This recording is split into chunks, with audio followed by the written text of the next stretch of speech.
Hello friends, this is Paritosh और आप देख रहे हैं आई स्पीक अबाउट स्टॉक्स। आज ये वीडियो कुछ खास है आप लोगों के लिए, इसलिए इस वीडियो को मिस मत करना, एंड तक जरूर देखना।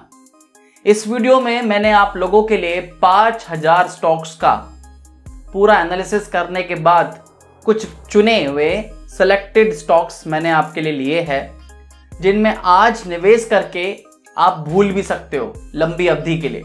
यानी लॉन्ग टर्म में अगर आपको निवेश करना है, चाहे रिटायरमेंट के लिए करना हो, चाहे चाइल्ड एजुकेशन के लिए स्टॉक मार्केट में पैसा लगा के रखना है, तो ये वही स्टॉक्स है जिनमें आप पैसा निवेश करके रख सकते हो। ये सारे स्टॉक्स जो कंसिस्टेंटली इन्वेस्टर्स को पैसा कमा के दे रहे हैं। यहां पे मैंने 2 एनालिसिस के बाद ये स्टॉक्स आप लोगों के लिए लिए हैं।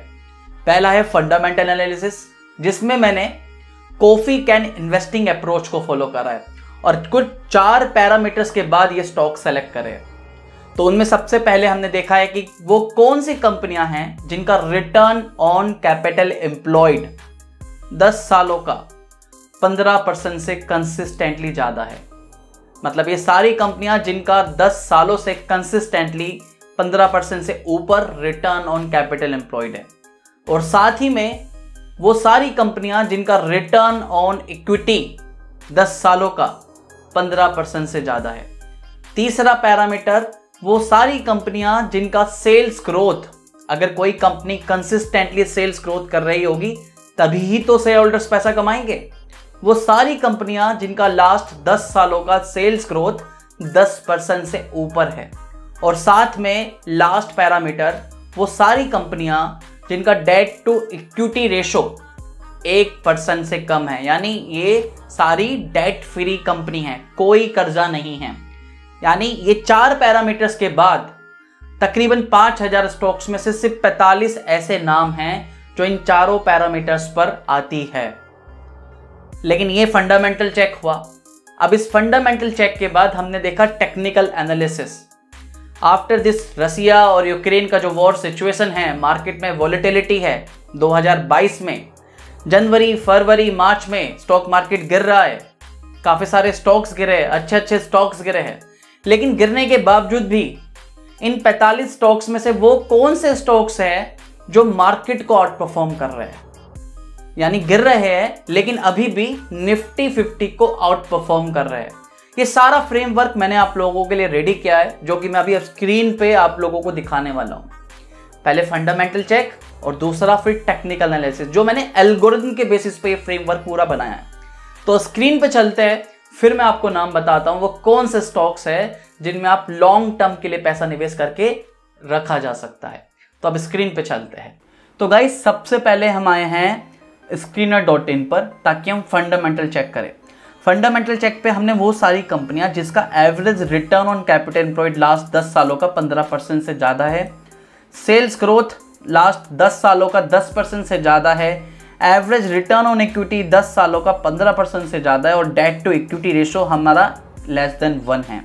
साथ ही में हमने इसमें एक और फिल्टर लगाया था, वो सारी कंपनियां जिसका मार्केट कैपिटलाइजेशन 20,000 करोड़ से ज़्यादा है। हम सारी लार्ज कैप कंपनियां और जिनका जो कि काफ़ी बड़ी कंपनियां हैं उन्हीं को हमने फिल्टर करा है।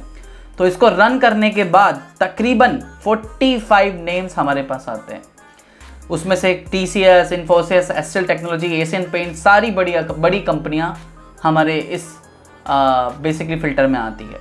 अभी फिल्टर करने के बाद हमने एल्गोरिथम बनाया, और ये एल्गोरिथम पे हमने देखा, एल्गोरिथम पे हमने सबसे पहले मंथली रिटर्न्स टेबल तैयार करी, और साथ में रिलेटिव स्ट्रेंथ, जैसे मैंने बताया कि वो सारे स्टॉक्स जो कि मार्केट को आउट परफॉर्म कर रहे हैं जनवरी, फरवरी, मार्च में, इस मार्केट करेक्शन में गिरे हैं लेकिन आउट परफॉर्म कर रहे हैं, तो वो तैयार करा हमने। रिलेटिव अपना पूरा एक कोडिंग करके हमने अपना एक एल्गोरिथम बनाया, और उसमें एल्गोरिथम में बनाने के बाद हमने जनवरी से लेके मार्च तक इसको रन करके दिखा रहा हूँ मैं आपको।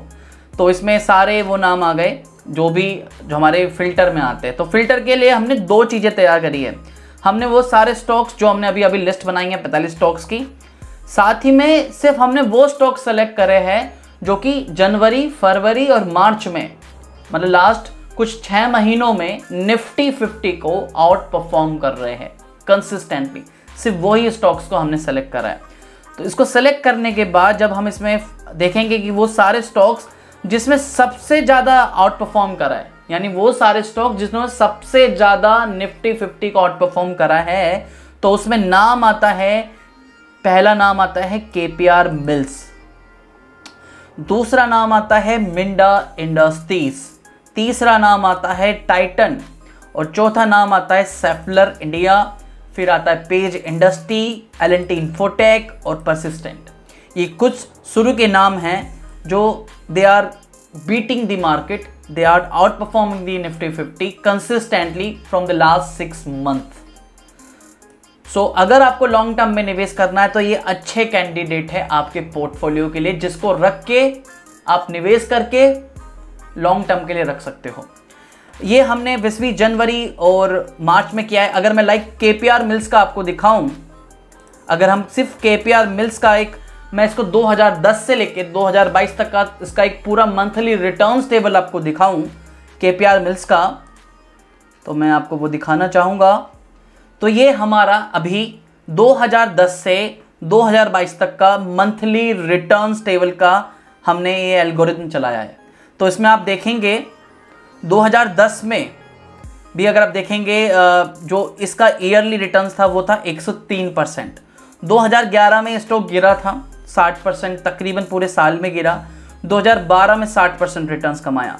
2013 में इसने 18% रिटर्न कमाया। 2014 में 137% रिटर्न कमाया।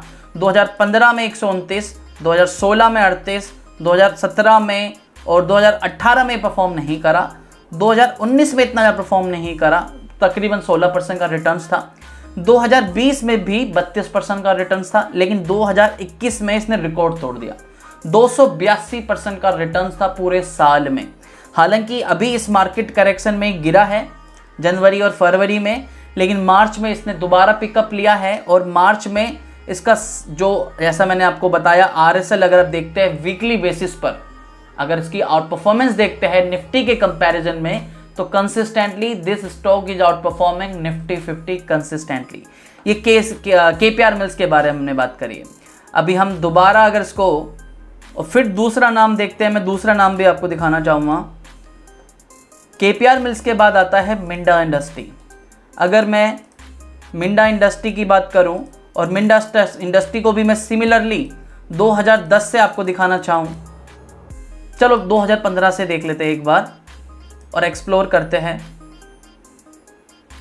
चलो 2010 से ही देखते हैं,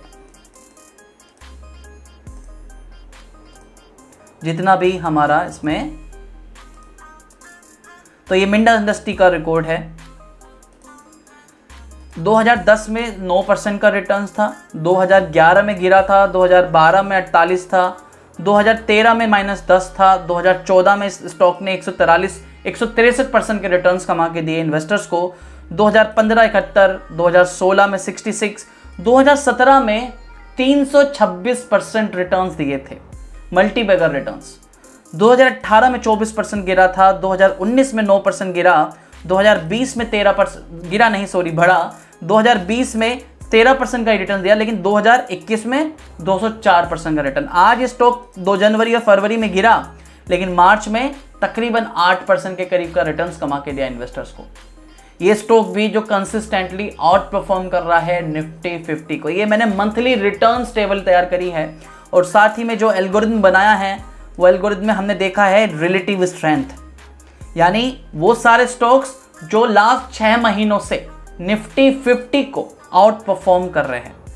तो अगर आपको निवेश करना है, इन्वेस्ट करना है लॉन्ग टर्म के लिए, तो KPR मिल्स, मिंडा इंडस्ट्री, तीसरे नंबर पे आता है Titan, then Schaeffler, then Page industry, then SBI life, Persistent, L&T Infotech, Pidilite industry. ये सारे स्टॉक्स हैं जिनमें थोड़ा थोड़ा करेक्शन हुआ है, लेकिन मार्च में दोबारा रिबाउंड करे हैं। लेकिन लंबी अवधि में इन्होंने इन्वेस्टर्स को पैसा कमा के दिया है। और साथ ही में कॉफी कैन इन्वेस्टिंग अप्रोच पर ये सारे स्टॉक्स उस लिस्ट में आते हैं जो हमने अभी फिल्टर आप लोगों के सामने डिस्कस करा।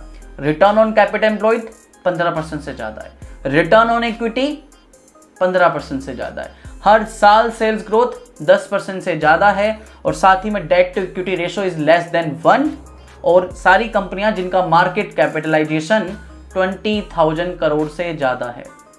तो आज के लिए इतना ही था। आई होप इस वीडियो से काफ़ी हेल्प मिलेगी आपको, कौन से स्टॉक्स में निवेश करना है, अगर आपको लॉन्ग टर्म के लिए निवेश करना है, शायद एक आइडिया मिल गया होगा। अगर ये वीडियो अच्छी लगी है, वीडियो के नीचे लाइक का बटन है, लाइक जरूर कीजिए। अगर आप भी ये एल्गोरिथम सीखना चाहते हो तो अप्रैल की फर्स्ट वीक में हमारा एल्गोरिथम का 2 दिन का लाइव वर्कशॉप है। आप ज्वाइन करना चाहते हो, अटेंड करना चाहते हो, नीचे डिस्क्रिप्शन में लिंक दिया हुआ है, जरूर देखिएगा। फिर मिलते हैं नई वीडियो में नए एनालिसिस के साथ में। अगर ये वीडियो अच्छी लगे लाइक कर देना, शेयर कर देना। नेक्स्ट वीडियो मिलते हैं नए टॉपिक के साथ, तब तक धन्यवाद। वंदे मातरम, जय हिंद।